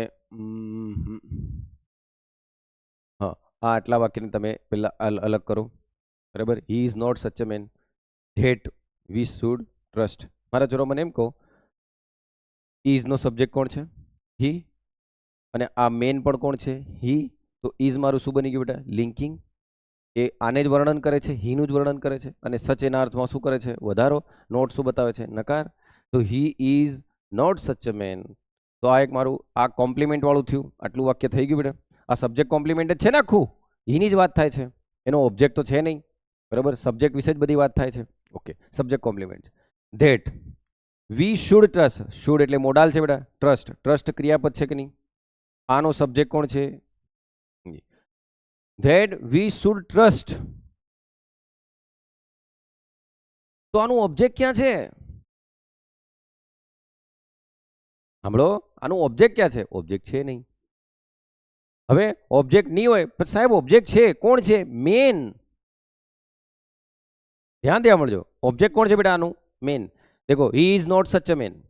એવો માણસ નથી કે જેના પર તમે વિશ્વાસ કરી શકો. તો કોના પર વિશ્વાસ નથી કરી શકતા? માણસ પર જ ને. તો ખરેખર તો ધ મેન અહીં લખાવવું જોઈએ કે નહીં? તો જો હું ધ મેન અહીં લખી દેતો તો ધેટ સાચું. બરાબર, કે we should not trust the man, તો વાક્ય સાચું. કેમ? કારણ કે ધેટ કન્જક્શનનું કામ કરી જતું. પણ અહીંયા મારો ઓબ્જેક્ટ મિસિંગ છે, અને ઓબ્જેક્ટ મિસિંગ છે તો ઓબ્જેક્ટ તરીકેનું કામ કોણ કરી શકે? Relative pronoun. અને ધેટ એ રિલેટિવ પ્રોનાઉનનું અહીં કામ નથી કરતું, દેખ લો. અને સચ જોડે ધેટ આવે, બરાબર, તો એ કન્જક્શનનું કામ કરે. તો સાહેબ સચ જોડે એવું કોણ આવે કે જે રિલેટિવ પ્રોનાઉનનું કામ કરી શકે ને કન્જક્શનનું કામ કરી શકે? તો એઝ. હવે મજા છે, દેખ લો બેટા. વી શુડ ટ્રસ્ટ, બરાબર, તો એઝ મારું શું બની ગયું બેટા? Relative pronoun. રિલેટિવ પ્રોનાઉનમાં કયું કામ કરી રહ્યું? ઓબ્જેક્ટનું. અને ઓબ્જેક્ટ કોના માટે વપરાયું બેટા? અ મેન માટે. ખ્યાલ આવ્યો? હું ફરી એકવાર કહું, દેખો ધ્યાનથી સાંભળવાનો પ્રયત્ન કરો. દેખો બેટા, હું એમ કહું છું કે આ એક આપણું વાક્ય હતું આખું, બરાબર. વી શુડ ટ્રસ્ટ, અહીંયા આપણો ઓબ્જેક્ટ નથી. જો હું અહીંયા એમ લખી દેતો કે ધ મેન, તો આ વાક્ય સાચું છે, બરાબર. કેમ વાક્ય સાચું છે? સબ્જેક્ટ છે, ઓબ્જેક્ટ છે, અને આ બંને વાક્યને જોડે છે, બરાબર. તો તમે સાચું કહી શકતા હતા. પણ સચ જોડે એક એવી ખામી છે, બરાબર, કે જ્યારે તમે સચ લખો છો તો ધેટ લખો તો તમારે એનું ઓબ્જેક્ટ લખવું જ પડે, બરાબર. પણ સચ જોડે સર બીજું એવું શું વાપરીએ કે જો ઓબ્જેક્ટ મિસિંગ હોય તોય લખાય? તો પછી રિલેટિવ પ્રોનાઉન વાપરવું પડે, કારણ કે પ્રોનાઉન જ ઓબ્જેક્ટની જગ્યા લઈ શકે બેટા. પ્રોનાઉન એ ઓબ્જેક્ટની જગ્યા લઈ શકે. કેમ? કારણ કે પ્રોનાઉન એ નાઉન, એનો મતલબ એ નાઉનની જગ્યા, અને નાઉન અને પ્રોનાઉનની જગ્યા કઈ હોય? સબ્જેક્ટ, ઓબ્જેક્ટ, પ્રિપોઝિશનની પાછળ. તો અહીંયા શું લખાશે બેટા? એઝ. એ એઝ અહીં લખાવાનો હતો. એ એઝ ક્યાં લખ્યો બેટા આપણે? અહીંયા. એ એઝ એ ખરેખર કોના અર્થમાં વધારો કરી રહ્યો? મેનના. કેમ? કારણ કે આ એઝ શું છે? Relative pronoun. સમજ્યા? એટલે સમજો બેટા કે એઝ ક્યારે લખાશે? જ્યારે પાછળના વાક્યમાં તમારે કાં તો સબ્જેક્ટ જોઈતો હશે, કાં તો ઓબ્જેક્ટ જોઈતો હશે, તો જ એઝ લખાશે, બાકી નહીં લખાય. ધેટ લખાય. બંને વાક્ય હશે તો સચ જોડે શું લખાશે? ધેટ. દેખો, આ એવો શિક્ષક છે કે જેના પર બધા વિશ્વાસ કરી શકે, બરાબર. તો બધા વિશ્વાસ કરી શકે છે, બરાબર. તો તમે એ વાક્યને જ્યારે લખશો ત્યારે તમે તેમ કહેશો કે એઝ લખશો તો ટ્રસ્ટ એવરીવન. આમ કરી સીધું લખી દેશો, બરાબર. આમ ઠીક છે બેટા, વાંધો નહીં, સમજી ગયા છો. હવે આને દેખો તો વાક્ય આગળ દેખો. Kamal is the most intelligent person whom I have ever met. બરાબર. Kamal is the most intelligent person. દેખો એક વાત કહું બેટા, જ્યાં જ્યાં તમને એની દેખાય, નથિંગ દેખાય, ધ સેમ દેખાય, ઓનલી દેખાય, સુપરલેટિવ ડિગ્રી દેખાય. હવે ઘણાને એમ લાગે કે સર આ વાક્ય તો સાચું જ છે ને. દેખ લો કઈ રીતે સાચું છે. તમે તો કહેતા હતા, શું કહેતા હતા કે ભાઈ દેખો, તમે તો એવું કહો જ છો ને કે Kamal is the most intelligent person. આ મારું વાક્ય, આઈ હેવ એવર મીટ, બરાબર. આઈ હેવ એવર મીટ, તો હેવ મીટ કયું? Meet, met. હેવ મીટ કયો ટેન્સ છે? પૂર્ણ વર્તમાન કાળ. તો આ વર્બ છે, આ વર્બનો કોણ છે? સબ્જેક્ટ. તો કોણ મિસિંગ છે? ઓબ્જેક્ટ, બરાબર. આઈ હેવ એવર મીટ કોને મળવાનું છે? પર્સનને. તો પર્સન અહીંયા આવતો તો કે નહીં, તો ઓબ્જેક્ટની જગ્યા કોને લઈ લીધી? whom. અને whom ખરેખર વપરાયું કોના માટે છે? પર્સન માટે. તો વાક્ય તો સાચું જ છે ને સાહેબ, બરાબર. પણ યાદ રાખજો બેટા, વાક્ય ભલે સાચું છે પણ તમને 100% કહું દઉં, મોસ્ટ ઇન્ટેલિજન્ટ એમ કીધું. ધ મોસ્ટ ઇન્ટેલિજન્ટ એટલે સુપરલેટિવ ડિગ્રી છે, અને સુપરલેટિવ ડિગ્રીમાં હંમેશા કોણ આવે બેટા? ધેટ આવે. તો અહીંયા ધેટે કયું કામ કર્યું? દેખ લો, ઓબ્જેક્ટનું. અને કોના માટે કર્યું? પર્સન માટે. અને ઓબ્જેક્ટનું કામ કરવાથી એ શું બની ગયું? પ્રોનાઉન. અને અહીં લખાવાથી શું બની ગયું? Relative pronoun. સમજ્યા? એટલે પાછળનું વાક્ય ખાસ ધ્યાનથી દેખવાનું બેટા, બરાબર. એટલે શું બની ગયું? Relative pronoun. તો Kamal is the most person, બરાબર. હવે આ વાક્યને બી વાંચો બેટા. The same person who is in the video met me at the station. તો દેખ લો, આ આટલું વાક્ય છે. Who is in the video, આટલું વાક્ય છે. The same person met me at the station. તો મારું તો વાક્ય આટલું હતું. તો who is in the video એ કોના અર્થમાં વધારો કરી દો બેટા? પર્સનના. હવે મજાની વાત છે, તમને એમ લાગે કે સર સાચી જ વાત છે ને, પર્સન એટલે પર્સન માટે તો હુ આવે જ, અને આ ઇઝનો સબ્જેક્ટ છે, સબ્જેક્ટ તરીકે કોણ છે? પર્સન છે. તો વાક્ય તો આમ સાચું દેખાઈ રહ્યું, પણ આ વાક્ય ખોટું છે. કેમ ખોટું છે? કારણ કે બાળક એવું જ યાદ રાખે, પર્સન હોય તો વુ, સબ્જેક્ટ હોય તો વુ, પર્સન હોય તો વુ, બરાબર, ઓબ્જેક્ટ હોય તો whom, પણ ભાઈ અહીં ખોટું છે. કેમ? કારણ કે ધ સેમ કીધું છે તો તમે એને સ્પેસિફાય કરી દીધો, એ હવે જનરલ નહીં રહ્યો. બરાબર, તમે સ્પેસિફાય કરી દીધો અને ડિફાઇન કરી દીધો, અને ડિફાઇન કરી દીધો એટલે કોણ આવે બેટા? ધેટ. કેમ જાદુ? આમ એટલે ગોખવાથી કંઈ નહીં થાય, વાક્યો ભણવા પડે ભાઈ. બરાબર, ગોખવાથી કશું નહીં થાય. આમ ઓકે. પછી દેખો, ધે સે that Delhi is the only city which has so many museum. બરાબર, હવે દેખ લો આ વાક્યની અંદર ક્યાં ભૂલ, તો દેખ લો. તમને એમ લાગશે કે સર વાક્ય પ્રમાણે દેખીએ તો આપણે ધે સે ધેટ, બરાબર, તેઓએ કહ્યું, શું કહ્યું? That Delhi is the only city, Delhi is the only city which things છે, થિંગ્સના અર્થમાં કોને વધારે કે which has so many museum. આ મારું શું છે? Relative pronoun. બરાબર, સિટીના અર્થમાં વધારો કર્યો ભાઈ. Which has so many museum, તો કોને વધારે ઘણા બધા મ્યુઝિયમ છે? તો સિટીને. બરાબર ને, આ સિટી છે. દિલ્હી ઇઝ ધ ઓનલી, દેખો અહીં એક વસ્તુ વિચારો બેટા, ધ્યાનથી સાંભળજો. Delhi is the only city, બરાબર, તો સિટી કઈ? દિલ્હી. તો આ ઇઝ મારું શું છે બોલો? લિંકિંગ. તો ધ ઓનલી સિટી એ કોના માટે વપરાયું છે? દિલ્હી માટે. તો લિંકિંગ છે. બરાબર, તો આ which has so many museum કોના માટે વપરાયું? સિટી માટે. સિટી એ કોણ છે? દિલ્હી છે. તો વાક્ય તો સાચું છે સાહેબ, દિલ્હી એ થિંગ છે, થિંગ માટે તો વિચ જ આવે ને. વિચ જ સબ્જેક્ટ અને ઓબ્જેક્ટની જગ્યાએ આવી શકે, અને અહીંયા વિચ એ સબ્જેક્ટની જગ્યાએ આવ્યું છે, કારણ કે હેઝનો સબ્જેક્ટ કોણ બન્યું છે? વિચ. કારણ કે દિલ્હીની માલિકી બતાવવાની છે તો હેઝ જ લખાય કે. બરાબર ને, દિલ્હીની માલિકી બતાવવાની તો શું લખાય? હેઝ. તો Delhi is the only city which has so many museum. એક વાત કહું, તો ઓનલી, ઓનલી મેં તમને કીધું, દેખો ધ સેમ, તે same, superlative degree, only, nothing, the same. બરાબર, સુપરલેટિવ ડિગ્રી હોય, ઓનલી હોય, ધ સેમ હોય, નથિંગ હોય, આવું બધું જ્યારે હોય તો એ શું બતાવે બેટા? એને સ્પેસિફાય કરી દે. બરાબર, આમ તો પછી એને જ્યારે સ્પેસિફાય કરી દે તો તમારે એ ઘડી રિલેટિવ પ્રોનાઉન તરીકે કોનો ઉપયોગ કરવાનો બેટા? ધેટનો. હવે તમે આવું ગોખીને જાઓ કે થિંગ્સ માટે વિચ આવે, ખોટું પડે ને. આમ હવે આ દેખો, બોથ, એક આ બોથ બી છે, દેખ લો. Both, both the teams which played, દેખો વિચ પ્લેડ ધ મેચ. બરાબર, both the teams which played the match are my favourite. અહીં ધ્યાન રાખો, both the teams are my favourite. Hello, હા, both the teams are my favourite. દેખો both the teams are my favourite, વાક્ય તો આટલું જ હતું. બરાબર, which played the match, which played the match, sir teams તો થિંગ છે તો થિંગ માટે કોણ આવે? વિચ જ આવે. બરાબર, તો આ વિચ પ્લેડ ધ મેચ એ કોના અર્થમાં વધારો કર્યો? ટીમના અર્થમાં. તો both the teams which played, હવે દેખો ખરેખર વાક્ય તો કેટલું હતું? Both the teams are my favourite, બંને ટીમ મારી કેવી છે? હા, બરાબર. આમ પણ અહીંયા વિચ પ્લેડ ધ મેચ એ કોના અર્થમાં વધારો કર્યો? ટીમ્સના અર્થમાં. બરાબર, તો પ્લેડનો સબ્જેક્ટ કોણ બન્યો? વિચ, અને વિચ આવ્યું કોના માટે? ટીમ્સ માટે. તો ટીમ્સ પ્લેડ ધ મેચ, એવું મિનિંગ થયો. કારણ કે દેખો વિચને હટાવો તો શું બોલાય? ટીમ્સ પ્લેડ ધ મેચ, જો સબ્જેક્ટ તરીકે હોય તો. અને વિચ ઓબ્જેક્ટની જગ્યાએ વાપર્યું હોત તો પછી આપણે શું કહેતા? બરાબર, પ્લેડ ધ મેચ. હવે સમજો, કારણ કે વિચ સબ્જેક્ટ બની શકે. અને સાહેબ ટીમ એ થિંગ્સ છે તો થિંગ્સ માટે તો વિચ સાચું છે ને, પણ અહીંયા શબ્દ દેખો બેટા, બોથ, તો બહાર મૂકી દીધો. તો આ બોથ છે, ઓલ છે, આવું બધું જ્યારે આવે ને બેટા તો આપણે શું લખવાનો? ધેટ. એટલે ધેટ સૌથી વધારે પૂછાય. ધેટ ખાલી નોન ડિફાઇનિંગ ક્લોઝમાં જ નહીં આવે. અને નોન ડિફાઇનિંગ ક્લોઝ એટલે કેવો ક્લોઝ ખબર? કે જે મધર છે, ફાધર છે, ફિક્સ જ હોય તો એને ડિફાઇન કરવાની ક્યાં જરૂર હોય? એના વિશે વધારે માહિતી આપવાની હોય, એને ઇલોબરેટ કરવાની હોય, એડિશનલ ઇન્ફોર્મેશન આપવાની હોય. ઇસેન્શિયલ ઇન્ફોર્મેશન નહીં. ઇસેન્શિયલ એટલે જરૂરી, અને એડિશનલ એટલે વધારાની. બરાબર, તો વધારાની ઇન્ફોર્મેશન આપવાની હોય તો પછી ડેટની જરૂર ક્યાં પડે? એસેન્શિયલ ઇન્ફોર્મેશન આપવાની હોય તો ડેટની જરૂર પડે. ઓકે, આ ખાસ મગજમાં યાદ રાખજો. ઓકે બેટા, he has donated the little money. દેખો એક નવું આવી ગયું, ધ લિટલ છે, ધ ફ્યુ છે. બરાબર, આમ ધ લિટલ, ધ ફ્યુ. બરાબર, તો પછી વિચની આવે, શું આવે બેટા? ધેટ. બરાબર, તો દેખો કેટલા યાદ રાખ્યા. હવે ઘણા કે સર ધેટના કામ કેટલા? તો દેખો ધેટના ઘણા બધા કામ છે બેટા.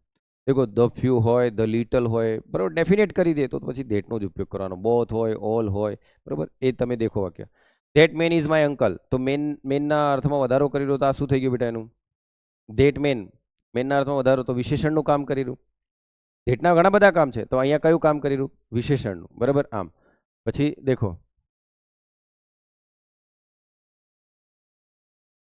દેખો પછી he is not that rich, તો રીચ એ શું છે દેખો વિશેષણ, વિશેષણના અર્થમાં વધારો કરે તો એડવર્બ થઈ ગયું કે નહીં, બરાબર. આમ that is not my car, તો દેખો ઇઝ નો સબ્જેક્ટ બની ગયું, તો અહીંયા ધેટ સબ્જેક્ટનું કામ કરી રહ્યું કે નહીં, બરાબર. તો ધેટ કેવું કયું કામ કરે, the man that you met there is my uncle, તો દેખો અહીંયા ધેટ યુ મેટ ધેર દેખો the man is my uncle, આટલું જ વાક્ય હતું, બોલો કે આટલું વાક્ય હતું. અને આ શું છે, ધ મેનના અર્થમાં શું કરી રહ્યો, વધારો. તો the man that you met there, the man that you met there, તો ચલો આ વર્બ છે, આ વર્બનો સબ્જેક્ટ કોણ, યુ, આનું ઓબ્જેક્ટ કોણ, ના. ધેર તો શું છે બેટા, એડવર્બ છે. યુ મેટ ધ મેન, તો ધ મેન અહીંયા આવવો જોઈએ કે નહીં, બોલો કે યાર. યુ મેટ ધ મેન, તો મેન અહીંયા આવવો જોઈએ, તો મેન કોની જગ્યા લીધી, ઓબ્જેક્ટની, બરાબર. અને ઓબ્જેક્ટ કે સબ્જેક્ટ તરીકે કોણ આવી શકે, રિલેટિવ પ્રોનાઉન. તો અહીંયા ખરેખર આ જે ધેટ વાપર્યો છે ને ધ મેન માટે જ વાપર્યો છે. The man that you met, તો you met the man, the man ની લખ્યો એટલે મેં અહીં શું લખી દીધો, ધેટ. તો અહીંયા ધેટ એ રિલેટિવ પ્રોનાઉનનું કામ કરી રહ્યું, બરાબર. તો દેખ લો એ સબ્જેક્ટનું બી કામ કરી રહ્યું ધેટ, એ ક્રિયા વિશેષણનું કામ કરી રહ્યું, વિશેષણનું કામ કરી રહ્યું, ડિટર્મિનરનું કામ કરી રહ્યું, ઘણા બધા કામ કરે. એટલે એ આપણા પર ડિપેન્ડ કરે, બરાબર, કે વાક્યની અંદર દેખવું પડે ને. The man and the car, હવે ભાઈ દેખો which are seen in this video are missing, બરાબર. તો હવે તમે દેખજો અહીંયા એમ કીધું કે સર વિચ, હવે છોકરું પરીક્ષામાં શું વિચારે ખબર, બસ ખાલી જગ્યા અહીંયા આવે ને એટલે બાળક એમ જ વિચારે કાર છે ને, યસ મારા સાહેબે કીધું હતું, કાર શું હોય, થિંગ્સ, થિંગ્સ એટલે કોણ, વિચ. પણ ભાઈ અહીંયા વાત ધ મેન એન્ડ કાર બંનેની થાય છે.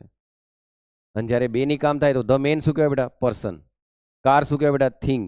થિંગ પર્સન બંને ભેગા હોય તો કોનો ઉપયોગ કરવાનો બેટા, ધેટનો. બોલો ધેટના કેટલા ઉપયોગ છે, બરાબર. અને કયું કામ કરી રહ્યું, તો કયું કામ કરી રહ્યું, દેખો are seen in the video, તો સીન, આર સીન પેસિવ રચના છે કે નહીં, બરાબર, પેસિવ રચના છે. તો પેસિવ રચના છે તો આ ઓબ્જેક્ટ હશે કે નહીં, તો આ વિચ ધેટ એ કોનું કામ કરી રહ્યું બેટા, રિલેટિવ પ્રોનાઉનમાં ઓબ્જેક્ટનું કામ કરી રહ્યું. તો આર સીન એનો મતલબ કોઈકના દ્વારા દેખાવામાં આવતી હશે, બરાબર. આમ in this video are missing, આ તો મારું મેન વાક્ય છે. મેન વાક્ય શું, the man and the car are missing, આ મારું મેન વાક્ય છે. પણ આના અર્થમાં શું કર્યો બેટા, વધારો કર્યો. હંમેશા વર્બ દેખજો બેટા, વર્બ દેખ્યા બાદ રિલેટિવ પ્રોનાઉન સબ્જેક્ટ બને છે, ઓબ્જેક્ટ બને છે કે એ તમે જોતા રહેજો, બરાબર બેટા. આમ ઓકે, ચાલો આગળ. The way which he laughs is very funny, દેખો આને સમજવાનો પ્રયત્ન કરજો. The way which he laughs very funny is very funny. હવે તમને એમ હશે કે સર દેખો આમાં સમજવાનો પ્રયત્ન કરજો બેટા. The way is very funny, વાક્ય આટલું જ હતું. The way is very funny, વાક્ય આટલું જ હતું. The way is very funny, વાક્ય આટલું હતું. હવે સમજવાનો પ્રયત્ન કરો સાહેબ, અહીંયા વિચ હી લાવ્સ, બરોબર. તો ચાલો આ મારું રિલેટિવ પ્રોનાઉન છે બેટા, બોલો કે આ મારું રિલેટિવ પ્રોનાઉન છે. લાફ, કોને લાફ કર્યું, હી, બરાબર. શું લાફ કર્યું, તો પછી વિચ અહીંયા આવી જ નહીં શકે ને, બોલો કે સર નહીં સમજણ પડી બેટા, નહીં સમજણ પડે એના માટે ભણવું પડે ઇનટ્રાન્ઝિટિવ. તો લાફ એ શું છે, ઇનટ્રાન્ઝિટિવ વર્બ છે. હવે સમજો, લાફ જે તમારું રિલેટિવ ક્લોઝ છે, આ રિલેટિવ ક્લોઝ છે, એ લાફનો સબ્જેક્ટ તો હી છે એટલે વિચ સબ્જેક્ટ હોય નહીં. લાફનું ઓબ્જેક્ટ વિચ કોઈ દિવસ બની નહીં શકે, કેમ, કારણ કે લાફ તો ઇનટ્રાન્ઝિટિવ છે, લાફ તો ઇનટ્રાન્ઝિટિવ છે. તો વિચ ના તો વાક્યનો સબ્જેક્ટ બની શકે ના તો વાક્યનો ઓબ્જેક્ટ બની શકે. તો સર કરવું હું, તો બેટા પ્રોનાઉનની જગ્યાઓ કેટલી હોય, કાં તો સબ્જેક્ટ, કાં તો ઓબ્જેક્ટ, કાં તો પ્રીપોઝિશનની પાછળ. તો ખરેખર લાફ્સ મેનર બતાવવાને માટે ઇન વપરાય બેટા. મેનર બતાવી હોય તો પછી તમારે લખવું પડે બેટા, શું લખવું પડે ખબર, અહીંયા ઇન લખવું પડે. તમે અહીં ધેટ પણ લખી શકો, ધેટ લખો તો પછી અહીં ઇન લખવું પડે, અને ઇન અહીં નહીં લખવું હોય તમે અહીં બી લખી શકો. એટલે લોકો ઘણીવાર આમ બોલે, the way in which he laughs is very funny. હવે સમજ્યા, બોલો કે થેન સોલિડ. તો દેખ લો, રિલેટિવ પ્રોનાઉનની સબ્જેક્ટ બને નહીં ઓબ્જેક્ટ બને, તો પ્રીપોઝિશનનો ઓબ્જેક્ટ ક્યારે બને, જ્યારે મારું રિલેટિવ ક્લોઝમાં આપેલું વર્બ કેવું હોય, ઇનટ્રાન્ઝિટિવ. કેવું હોય, ઇનટ્રાન્ઝિટિવ. હવે તમને જ ખબર ના હોય ઇનટ્રાન્ઝિટિવ એટલે શું, તો જે વોટ અને વુમનો જવાબ નહીં આપતો હોય, હેપનિંગ બધા કેવા હોય, ઇનટ્રાન્ઝિટિવ હોય, બરાબર. આવું બધા ભણ્યા ને આપણે, લિંકિંગ બધા કેવા હોય, ઇનટ્રાન્ઝિટિવ હોય. તો આ બધું શીખ્યા હોય તો આવડે ને. આમ એટલે ફાઇનાઇટ વર્બનો વિડીયોથી ધ્યાનથી ભણજો. નો બડી can copy the style, which he light his cigar. તો દેખ લો મારો છોરો અહીં દેખજો, આમ આ વિચ પછીનો આખો રિલેટિવ ક્લોઝ કહેવાય. તો લાઇટ્સ નો સબ્જેક્ટ કોણ છે? હી. તો વિચ સબ્જેક્ટ બની શકે. હિઝ સિગાર એ ઓબ્જેક્ટ છે એટલે આ ઓબ્જેક્ટ બની નહીં શકે. તો હવે આ વિચ વાપર્યું કોના માટે? કારણ કે લાઇટ્સના સબ્જેક્ટ તરીકે નથી વપરાયું, લાઇટ્સના ઓબ્જેક્ટ તરીકે નથી વપરાયું, તો વિચ વપરાયું કોના માટે? સ્ટાઇલ માટે. બરાબર, કારણ કે એની આજુબાજુ હોય એના જ અર્થમાં વધારો કરે. તો વપરાયું કોના માટે? તો સ્ટાઇલ માટે. તો તમે જ વિચારજો ભાઈ, સ્ટાઇલ, તો સ્ટાઇલ એટલે મેનર બતાવવાની કે નહીં? શું બતાવવાની? મેનર. અને મેનર બતાવ્યું હોય તો પ્રીપોઝિશનનું ઓબ્જેક્ટ બનાવવું પડે કે નહીં? એમ કહું તો શું લખાય? In which he lights his cigar. એમ એટલે જાગો છો એટલે અહીં ખાલી જગ્યામાં શું આવશે બેટા? ઇન. અને બધા ઇનને કેમ તૈયાર કરે? કોઈ વસ્તુ ઇનક્લોઝ હોય, અંદર હોય તો in. The box is in the table. એવા કઈ સવાલ આવે? નહીં આવે. આ અહીંયા ખાલી જગ્યા અહીં હશે, અહીં.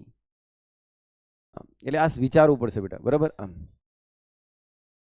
The manner he talks is very officious. બરાબર. તો the manner he talks is very officious. હવે આ વાક્યને સમજવાનો પ્રયત્ન કરો. દેખ લો બેટા, હું એમ કહું છું, the manner he talks is very officious એટલે દેખાવડો. એમ દેખાવ એટલે દેખાવડો કરતો હોય ને માણસ, એમ દેખાવડો કરે. એમ તો માણસની મેનર એવી છે, એની વાત કરવાની રીત કેવી છે? દેખાવડો. હવે દેખો, ખરેખર તો આટલું હતું, ધ મેનર ઇઝ વેરી ઓફિસિયસ. બરાબર. હવે હું અહીં લખું તો શું લખું સર? બરાબર, ચાલો. ઇઝ વેરી ઓફિસિયસ એ તો મારું મેઇન વાક્ય છે. હી ટોક્સ, તો ચાલો આ વર્બ છે તો આ કોણ છે બેટા? સબ્જેક્ટ. હવે ટોક્સ કેવું છે? ઇન્ટ્રાન્ઝિટિવ. એનું ઓબ્જેક્ટ તો છે નહીં. એનું ઓબ્જેક્ટ છે નહીં તો આપણે હા, તો સમજો ઔપચારિક એમ ટૂંકમાં. તો દેખો હી ટોક્સ. હવે હી ટોક્સ તો એનો અહીંયા જે બી માનો વિચ લખ્યું બેટા, મેં તો વિચ લખ્યું, સાંભળજો ધ્યાનથી. હું વિચ લખું બેટા તો વિચ આનો સબ્જેક્ટ તો બની નહીં શકે, કેમ કે સબ્જેક્ટ તો હી છે. આનું ઓબ્જેક્ટ તો આવે જ નહીં, એટલે વિચ ઓબ્જેક્ટ બી નથી. તો આપણે શું બનાવવું પડે એને? પ્રીપોઝિશનનું ઓબ્જેક્ટ. તો શું લખવું પડે? The manner in which he talks is very officious. તો દેખ લો, આમ બી બોલી શકાય, the manner which he talks in, એવું કહેવાય. દેખો આને એમ જો, the way he has chosen is very dangerous. તો દેખો the way is very dangerous એમ કહેવાય કે નહીં? ખરેખર આના બે વાક્ય બને. કઈ રીતે ખબર બેટા? દેખ લો, આમ બે વાક્ય બને, the way is very dangerous. દેખો આ સમજજો બેટા, the way is very dangerous. બીજું, હી હેઝ ચૂઝન, પસંદ કરું ને બેટા, હી હેઝ ચોઝન એટલે પસંદ કરવું ને. He has chosen the way. હવે તમારે જાતે વિચારો, ધ વે અહીંયા આનો સબ્જેક્ટ છે કે નહીં? ધ વે અહીંયા ચૂઝનો ઓબ્જેક્ટ છે કે નહીં? તો આનો તો સબ્જેક્ટ છે જ, પણ આનો શું બનાવવાનો છે આપણે? એને ઓબ્જેક્ટ. આ ધ વે ને ચૂઝનો શું બનાવવાનો છે? ઓબ્જેક્ટ. ઓકે. તો ધ વે માટે હું જે બી રિલેટિવ પ્રોનાઉન વાપરીશ, તો એ રિલેટિવ પ્રોનાઉન ઓબ્જેક્ટ તરીકે આવશે. તો દેખ લો બેટા, અહીંયા મારે ઇનની જરૂર પડે જ નહીં. કેમ નહીં પડે? કારણ કે અહીંયા ઓબ્જેક્ટ નથી, તો વિચ સીધું શાનું કામ કરી દેશે? ઓબ્જેક્ટનું. હું બોલ્યો, સમજવાનો પ્રયત્ન કરું. હું એમ કહું છું, the way which he has ચૂઝન. તો અહીંયા વિચ હી હેઝ ચૂઝન, તો અહીંયા જે આવવાનું હતું શું? હી હેઝ ચૂઝન ધ વે. તો ધ વે માટે મેં શું વાપરી દીધું? વિચ. એ વિચ કોના માટે વપરાયું છે? ધ વે માટે. તો પછી ઇન લખવાની કોઈ જરૂર નથી. પણ અહીં કેમ જરૂર પડી હતી? કારણ કે અહીં ઓબ્જેક્ટ જ નહોતું. બરાબર. અને આનું ઓબ્જેક્ટ ધ વે છે જ, પણ આ હી ટોક્સનું ઓબ્જેક્ટ જ નહોતું. એમ સમજ્યા? એટલે જ્યારે ઓબ્જેક્ટ નહીં હોય તો તમારે પછી શું કરવું પડશે બેટા? પ્રીપોઝિશનનું બનાવવું પડે. The car that he has bought is automatic. બરાબર. The city that he lives is famous for its temple. બરાબર. The city that he lives is famous for is temple. બરાબર. The car that he has bought is automatic. બરાબર. તો તમને that the car definite કરો છો તો તમે એને વાપરો છો. બરાબર. હવે દેખો, the purpose for that we suffered was noble. દેખો હવે આ વાક્ય તમે શું કહેશો? The purpose was noble. Noble એટલે ઉમદા. ધ પર્પઝ એટલે એનો હેતુ કેવો હતો? ઉમદા હતો. ધ પર્પઝ વોઝ નોબલ, એનો હેતુ કેવો હતો? ઉમદા હતો, સારો હતો, ઉમદા. બરાબર. તો ધ પર્પઝ વોઝ નોબલ. બરાબર, તો હેતુ એનો સારો હતો ભાઈ. પણ તમે વિચારો કે હી સફર્ડ એ શાના માટે સફળ કર્યું? પર્પઝ માટે. તો પછી અહીં મારે એનો ઓબ્જેક્ટ બનાવ્યો મેં ધેટને. દેખો ઈ સફળ તો ઇનટ્રાન્ઝિટિવ છે ને બેટા, કઈ ઓબ્જેક્ટ બનશે? ઇનટ્રાન્ઝિટિવ છે. તો ઇનટ્રાન્ઝિટિવ છે તો મારે અહીં શું લખવું પડે? પ્રીપોઝિશન પાછળ બનાવવું પડે. પણ મેં તમને શું કીધું કે ફોર વિચ લખશો તો ચાલશે, પણ ફોર ધેટ નહીં લખાય. જો ધેટ તમારે અહીં રાખવો હોય ને તો પછી ફોર અહીં લખવો પડે. સમજવાનો પ્રયત્ન કરજો. ભલભલાના હાકા ગગડી જાય છે આનામાં. બરાબર, અહીં સમજવાનું હું ફરી કહું છું. કારણ કે દેખો રિલેટિવ પ્રોનાઉન સબ્જેક્ટ બની જાય, ઓબ્જેક્ટ બની જાય, પણ રિલેટિવ પ્રોનાઉન જ્યારે પ્રીપોઝિશનની પાછળ લખાય ને તો તમે લખશો ટુ whom, બરાબર, વિથ whom, આવું લખતા હશો દેખજો. બરાબર, to whom, with whom, for whom. બરાબર, કોઈ દિવસ તમે એમ કીધું ટુ who? કેમ નહીં કીધું? કારણ કે પ્રીપોઝિશન પાછળ હંમેશા ઓબ્જેક્ટ જ આવે. તો who નું ઓબ્જેક્ટ કોણ આવે? whom આવે. સમજ્યા? તો પછી દેખો, અને બીજું કે તમે આ બધા પ્રીપોઝિશન પછી તમે વિચ ટુ વિચ કહેવાય, બરાબર, વિથ વિચ કહેવાય, ફોર વિચ કહેવાય, લખશો એ, પણ who નહીં લખશો કોઈ દિવસ. પણ એટલું યાદ રાખજો, પ્રીપોઝિશન પછી ટુ ધેટ નહીં કહેવાય, વિચ ધેટ નહીં કહેવાય, ફોર ધેટ નહીં કહેવાય. એટલે અહીંયા ફોર ધેટ નહીં કહેવાય બેટા, કારણ કે પ્રીપોઝિશનની પાછળ તમામ ઓબ્જેક્ટ આવશે, રિલેટિવ પ્રોનાઉન તમામ આવશે, પણ કયું નહીં આવશે પ્રીપોઝિશન પાછળ? ધેટ. તો જ્યારે તમે ધેટથી વાક્ય બનાવશો ઇનટ્રાન્ઝિટિવ વર્બમાં, ત્યારે ફોરને અહીં રાખવું પડશે બેટા. કોઈ પણ પ્રીપોઝિશનને અહીં રાખવું પડશે. સમજ્યા? કારણ કે તમે દેખ લો, who આવું લખો છો, who bought a car, who bought a car, બરાબર, આ એક્ટિવ છે. એનું જ્યારે પેસિવ ફેરવો ત્યારે તમે શું બનાવો છો દેખ લો. તો દેખો તમે ડાયરેક્ટ એમ કહો કે નહીં, બાય whom, બરાબર, by whom was a car bought, એવું બનાવો છો કે નહીં? બોલો, બનાવો છો ને? આવું બનાવો છો ને? આને બીજી રીતે બી બને. કઈ રીતે? who was a car bought by. હવે તમે કહેશો કઈ રીતે? તો દેખો આ સબ્જેક્ટ છે અને આ પ્રીપોઝિશન છે. તો દેખ લો શું બને. દેખો જે ઓબ્જેક્ટ હતું ને સબ્જેક્ટ બની ગયું, પણ સબ્જેક્ટ કોઈ દિવસ ઓબ્જેક્ટ નહીં બને. સબ્જેક્ટ પ્રીપોઝિશનનું ઓબ્જેક્ટ બને. સબ્જેક્ટ શું બને? પ્રીપોઝિશનનું ઓબ્જેક્ટ બને. એટલે આ who અહીં લખવાનું હતું, તો બાય who નહીં લખાય. શું લખાય? By whom. તો who નું ઓબ્જેક્ટ શું છે? whom. પણ આપણે શું કર્યું? બાય whom ને આગળ જ લઈ લીધું. ખ્યાલ આવ્યો? આમ એટલે આ વસ્તુ છે બેટા. શું શીખ્યા બેટા? બોલો.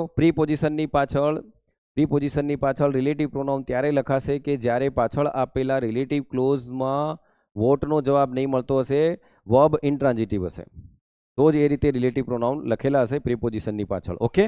પણ ધેટમાં એક અપવાદ છે કે ધેટ્સ કોઈ દિવસ પ્રીપોઝિશનની પાછળ આવશે નહીં જ્યારે રિલેટિવ પ્રોનાઉન હોય ત્યારે. બરાબર, તો ધેટ લખો તો રિલેટિવ પ્રોનાઉન ક્યાં લખવું પડે? પાછળ. તો ફોર ધેટ એ ખોટું છે, ફોર વિચ લખાય. અને તમારે ફોર સાચું જ રાખવું હોય તો ધેટને ત્યાંનો ત્યાં રાખીને ફોરને અહીં લખવાનું. બરાબર, આ તો આખું અલગ જ વાક્ય છે, ધ પર્પઝ વોઝ નોબલ એમ. હવે દેખો આ વાક્ય માન લો આ ખાલી જગ્યા પૂછાય, 2 થી 3 વખત પૂછાય. દેખ લો આ. હવે આ ખાલી જગ્યા કેમ પૂછે? તો દેખો ઘણાનું લગે આઈ નો ધ મેન. હવે મેન છે, બરોબર, મેન છે તો કોણ ખોટું હે? બોલો. ધ મેન ફોર ખાલી જગ્યા you are waiting. I know the man for. શું જવાબ આવશે? ધેટ આવે. એક ઝાપડે મેલે મારા હારા. ધેટ ક્યાંથી આવે? For you are waiting. તમે વેટિંગ કરો છો. કોની વેટિંગ કરો છો? ઓબ્જેક્ટ આલ્યું છે, વેટિંગ કરો છો. શું વેટિંગ કરો છો? ઇનટ્રાન્ઝિટિવ છે કે નહીં? તો ઇનટ્રાન્ઝિટિવ છે તો અહીંયા રિલેટિવ પ્રોનાઉન તમારે પ્રીપોઝિશન લેવું જ પડશે, તો ફોર લેવો જ પડ્યો. હવે અહીં શું લખશો? તો મેન છે, તો વિચ તો આવવાનું નથી. મેન છે તો મેન થિંગ થોડી છે, તો વિચ તો આવવાનું નથી. અને ફોર પોતાની જોડે કોઈ દિવસ ધેટ લેવાનો નથી, અને ફોર પછી કોઈ દિવસ વુ આવવાનું નથી. કેમ? કારણ કે ફોર પછી તો ઓબ્જેક્ટ જ આવે અને વુ તો સબ્જેક્ટનું કામ કરે. તો કોણ આવશે બેટા? whom. તો શું જવાબ આવશે? For whom. હમણાં આજ તો ભણાવ્યું કે ફોર અહીંયા જો આવું અહીં ફોર ની હોત અને વેટિંગ ફોર અહીં લખેલું હોત તો પછી જવાબ કયો આવતો? ધેટ. તો બોલો, ઇનટ્રાન્ઝિટિવ વર્બ ખબર હોય તો જ આ જવાબ આવડે કે નહીં એમ કહું. બરાબર. આમ હવે તમે કહો ચાલો વિચ કેમ ખોટું, તો તરત દિમાગ ચાલ્યું કે આની પહેલા કોણ છે? મેન માટે તો કોઈ દિવસ વિચ આવે જ નહીં. વિથ તો થિંગ્સ માટે સબ્જેક્ટ ઓબ્જેક્ટનું કામ કરે. ધેટ અહીંયા આવશે નહીં, કારણ કે પ્રીપોઝિશનનો કોઈ દિવસ ધેટ ઓબ્જેક્ટ બને નહીં. બરાબર, કેમ નહીં બને? કારણ કે મારું આ પાછળ આપેલું વર્બ કેવું છે? ઇન્ટ્રાન્ઝિટિવ છે. બરાબર, આમ એટલે પછી વુ તો સબ્જેક્ટનું કામ કરે. મારે અહીંયા કોણ જોઈએ છે? ઓબ્જેક્ટ. તો જવાબ શું આવશે બેટા? whom. બરાબર, આમ એટલે આ રીતનું છે. ઓકે, તો દેખ લો, they arrested the man who you argued. તો દેખો આર્ગ્યુડ, તો આર્ગ્યુડ જોડે શું આવે બેટા? વિથ આવે કે નહીં?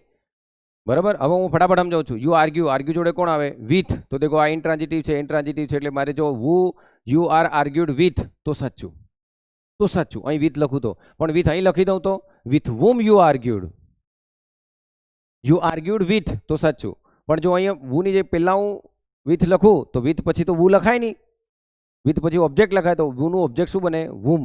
with whom you argued. એટલે સમજો છો હું શું કહું છું? ધ્યાનથી સાંભળવા, ભણવું જરૂરી છે, કારણ કે આ રીતે જ લખેલું આવશે. અહીંયા શું લખેલું આવશે? with whom. કારણ કે યુ આર્ગ્યુ, તમે આર્ગ્યુ કર્યું લાસ્ટ વીકે, તો એડવર્બ છે, તો આનું ઓબ્જેક્ટ નથી. આનું ઓબ્જેક્ટ નથી એટલે કેવું છે? ઇન્ટ્રાન્ઝિટિવ. અને વુ એ આનો સબ્જેક્ટ બની નહીં શકે, કારણ કે આનો સબ્જેક્ટ યુ છે. તો દેખ લો, સબ્જેક્ટ યુ છે ને ભાઈ, આનો સબ્જેક્ટ યુ છે, આનું ઓબ્જેક્ટ છે નહીં, તો મારું રિલેટિવ પ્રોનાઉન ની સબ્જેક્ટનું કામ કરતું, ની ઓબ્જેક્ટનું કામ કરતું, તો કોનું કામ કરશે? પ્રીપોઝિશનની પાછળનું કામ કરશે કે નહીં? તો આર્ગ્યુ જોડે કયું પ્રીપોઝિશન આવશે? વિથ. તો who you are argue with એમ કહેવાય. પણ જો વિથ અહીં નહીં લખવું હોય તો વિથ અહીં લખવું હોય તો વિથ લખવું તો પછી who નહીં લખાય, શું લખાય? with whom. બરાબર, હવે દેખો આ બધું સમજાય. હવે અહીં દેખો, they who work hard get the reward. તો આનો મતલબ એવું થાય કે they get the reward. બરાબર, they એટલે ત્યાં ઘણા બધા ઊભા છે, એ લોકો રિવોર્ડ મેળવી શકે છે. બરાબર, તો they get the reward. પણ who work hard, હવે તમે એમ કહો જે લોકો મહેનત કરે ને એમને રિવોર્ડ મળે. તો દેખો, હું મારી વાત કરું તો આઈ, તમારી વાત કરું તો યુ, દૂર ઊભો હોય કોઈ તો હી, પણ ઘણા બધા ઊભા હોય તો ધે. તો આ ધે અહીં ઘણા બધા ઊભા એનાની વાત કરી રહ્યો ના ભાઈ, આ કોની વાત કરી રહ્યો? ઇન જનરલ વાત કરી રહ્યો કે ધે હુ વર્ક હાર્ડ, જેવો મહેનત કરે એ રિવોર્ડ મેળવે. બરાબર, પણ જેવો કોણ છે? અમે ઊભા એના આપણે ખબર છે ના? ધ્યાનથી સાંભળજો, જેવો કોણ છે એવી આપણને ખબર છે નથી. માનો 10-12 ફાર્મર ઊભા હોય તો આપણે ધે કહી શકીએ, પણ જનરલમાં ફાર્મરોની વાત કરવું હોય તો પછી ધે નહીં કહેવાય. શું કરે બેટા? ધોઝ. વિચાર કરો, આ ભૂલો થાય. Those who work hard get the reward. જનરલમાં વાત કરવી હોય, અહીંયા ધોઝમાં સામે કોણ ઊભા છે કેટલા છે નહીં, જનરલ ઓલ ઓવર વાત કરીએ આપણે કે those who work hard get the reward. બરાબર, તો જેવો મહેનત કરશે એ રિવોર્ડ મેળવશે, એવો આનો મિનિંગ થાય. તો એ ઘડી તમે ધે નહીં બોલી શકો, શું બોલશો? ધોઝ બોલશો. બરાબર, આમ. ઓકે, પછી દેખો, they who believe in God are called theist. બરાબર, કે જે ભગવાનમાં વિશ્વાસ કરે ને, જે ભગવાનમાં વિશ્વાસ કરે એને સાત્વિક કહેવાય. બરાબર, નાસ્તિક નહીં કહેવાય. એને ભગવાનમાં વિશ્વાસ કરે. તો ભગવાનમાં ત્યાં ઊભા હતા અમુક માણસો હતા, એ જ ભગવાનમાં વિશ્વાસ કરે, એ જ સાત્વિક કહેવાય. ભાઈ દુનિયાનો કોઈ પણ માણસ જે ભગવાનમાં વિશ્વાસ કરે, બરાબર, તો પછી અહીં ધે નહીં બોલાય, શું બોલાય બેટા? Those who believe in God are called theist. હવે આર કોલ્ડ એ પેસિવ છે કે નહીં? ધોઝ એટલે પેલાઓ તો કહેવા નથી, કોઈકના દ્વારા કહેવાડવાના છે. બરાબર, આમ. પછી વી ટ્રસ્ટ. દેખો આ એક એટલું જોરદાર છે, આ લાસ્ટ પોઈન્ટ છે બેટા, ધ્યાનથી સમજ લેજો. બરાબર, અહીં સમજાવું છું કે દેખો, he like you does not smoke. આને સમજી લો, આને જાતે સોલ્વ કરજો ઘરે. He like you does not smoke અને he doesn't smoke like you. માન લો હું અભિને એમ કહું છું કે he like you does not smoke, he like you does not smoke, એટલે તે અને હું, અમે બંને. અથવા હું માન લો પૂર્વા તને બી કહું, હી લાઇક યુ, તે અને તું. બરાબર, ડઝ નોટ સ્મોક, એનો મતલબ તમે બંને સ્મોક ધૂમ્રપાન કરતા નથી. પણ જ્યારે હું એમ બોલું ને, he does not smoke like you, એનો મતલબ તું સ્મોક કરે છે, આ નથી કરતો. વિચાર કરી લે પૂર્વા, તું સ્મોક કરી રહી, બીડી ફૂગેટી રહી, સિગરેટ ફૂગી રહી, પણ એ નથી કરતો. આનું મિનિંગ અર્થનો અનર્થ થઈ ગયો. આટલી ખબર પડી? દેખ, હું કીધું he like you does not smoke, એટલે હી પણ સ્મોક નથી કરતો અને યુ પણ સ્મોક નથી કરતો. પણ જ્યારે હું છેલ્લે લખી દઉં ને લાઇક યુ, એટલે હું કહેજો કોઈને એઝ યુ લાઇક યુ ને એમ બોલો ને તો વિચારજો હું બોલી રહ્યા એમ. તો he does not smoke like you, તો આનો મતલબ he does not smoke like you, એટલે હી સ્મોક નથી કરતો, તમે તો કરો જ છો એમ. હવે વિચારજો, હવે અહીં વાક્ય દેખો, વી ટ્રસ્ટ હર મોર દેન હિમ. વી ટ્રસ્ટ હર મોર દેન હિમ, એનો મતલબ અમે તેણીની પર તેના કરતાં વધારે વિશ્વાસ કરીએ છીએ. એનો મતલબ કોના પર વધારે વિશ્વાસ કરી રહ્યા બેટા? તેણીની પર. કોના કરતાં? હિમ કરતાં. આનું પાછા શું કર્યા ખબર? Because she like him does not tell a lie. તો એમ કર્યા, તેણીની અને તે જૂઠું નથી બોલતા. એ તારી બંને જૂઠું નથી બોલતા, તો તેણીની ને પેલા કરતાં વધારે કઈ રીતે તમે વિશ્વાસ કરી રહ્યા? નહીં સમજ્યા? ઓ હરિઓમો, હું એમ કહું, સી લાઈક હિમ, તો તેણીની માન લો સી એટલે માન લો આ અંજલિ છે, બરાબર, અને હિમ એટલે માન લો અનુરાગ છે, બરાબર. She like him does not tell a lie. તો અહીં શું થયું? ની અંજલિ અને અનુરાગ બંને જૂઠું બોલતા નથી. બંને જૂઠું બોલતા નથી. તો ભાઈ બંને જૂઠું બોલતા નથી, તમે અહીં આ કઈ રીતે બોલી રહ્યા કે તેણીની એટલે અંજલિ મોર દેન અનુરાગ, બરાબર, કે અમને અંજલિ પર અનુરાગ કરતા વધારે વિશ્વાસ છે. હવે બંને જૂઠું નથી બોલતા તો અંજલિ પર વધારે વિશ્વાસ કઈ? એનો મતલબ અંજલિ જૂઠું નથી બોલતી, જૂઠું કોણ બોલે છે? અનુરાગ. તો પછી અહીંયા લાઈક હિમ ક્યાં આવે બેટા? પાછળ આવે કે નહીં? કે સી ડઝ નોટ ટેલ લાય લાઈક હિમ. તમે જેમ જૂઠું બોલો છો એમ તેણીની જૂઠું નથી બોલતી, એટલે એની પર અમે વધારે વિશ્વાસ કરીએ છીએ. આના પરથી આ આખો જવાબ આવડી જાય કે નહીં? એમ કહો. તમે જે લખો એના પર વિચાર કરજો બેટા. ઓકે, આમ પછી આ જાતે કરજો. They all have submitted their project. તો આ વાક્યમાં કશું છે ને? આ ઓલ જે છે ને બેટા, દેખો, ઓલ છે, ઈચ છે, સમ છે, આ બધા જે છે ને એની જગ્યાઓ એડવર્બ ઓફ ફ્રીક્વન્સીની જગ્યા હોય ને એવી રીતે જ એમની જગ્યા હોય, બરાબર. આમ પછી દેખો ઈચ, તો ઈચ વિલ ઈચ એવી રીતે આવશે, બરાબર. આમ હવે એક બીજી વસ્તુ દેખો, આમાં ખાસ યાદ રાખજો. દેખો બેટા, he dropped the glass on the floor that made a loud noise, બરાબર. તો ધેટ આની ફ્લોરની પછી આવ્યું તો કંઈ મેડ અ લાઉડ નોઇઝ, ઊંચો અવાજ કંઈ ફ્લોર નથી કરતો, આ આખી એક્શન કરે છે. અને જ્યારે આ આખી એક્શન કરે ને તો અહીંયા ઈટ લખવાનું બેટા, બરાબર. Okay, he the man wrote an essay on artificial intelligence. This consisted of 5 paragraph. તો this consisted, કોણ કન્સિડર્ડ હોય બેટા? આર્ટિફિશિયલ ઇન્ટેલિજન્ટ કે એસે? એસે. તો અહીંયા શું લખવાનું? ઈટ લખવાનું, બરાબર. નજીકનું હોય તો હવે આર્ટિફિશિયલ ઇન્ટેલિજન્સની પાછળ વાત થઈ હોય ને તો ધીસ લખાય, બરાબર. આમ હા, અને આ બધા વિશે તમે વિચારજો. જેવી રીતે કંઈ સોપ છે તો અહીંયા પાછળ વાત કે સોપ માટે તમે ઈટ વાપરશો કે ધીસ વાપરશો? This will get too dark. હવે દેખો, will get too dark in 1 hour. તો this it will get too dark, તો ટાઈમ હોય, સિઝન હોય, ટેમ્પરેચર હોય, ડે હોય, ડેટ હોય, એના માટે ધીટ નહીં વપરાય. શું વપરાય બેટા? ઈટ વપરાય, બરાબર. આમ okay. This is going to rain, તો રેન હેપનિંગ છે તો એના માટે તમે ધીસ ઇઝ ગોઈંગ ટુ બોલાય, it is going to rain now, બરાબર. અહીંયા આપણું રિલેટિવ પ્રોનાઉન ખતમ થાય છે. જય હિન્દ.